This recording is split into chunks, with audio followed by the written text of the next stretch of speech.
Pangarap muna para sa magulang, ang pagsisisi ay nasa huli. Sa mga kabataan na naghahanap ng true love, recommended reading ang isang sulat na ito para sa kanyang ina. Dear Mama, alam ko galit ka sa akin dahil nag-asawa ako ng maaga. Dahil doon hindi na ako makatulong sa inyong dalawa ni Papa.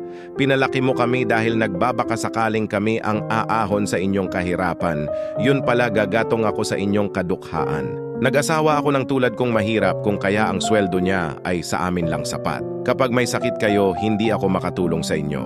Minsan ako pa ang nanghihingi sa inyo. Pasensya na ma, kung nakatatlong anak na ako. Mahirap ang buhay pero kinakaya ko naman po. Lalo na nung nakapasa ang mister ko na magtrabaho sa malayo. Pakiramdam ko yon na ang umpisa ng pag-ahon ng pamilya ko. Sa sobrang daming ginagawa ko sa bahay, wala na akong oras para mag-ayos man lamang. Naiinggit nga ako sa ibang kaedaran ko, magaganda ang postura at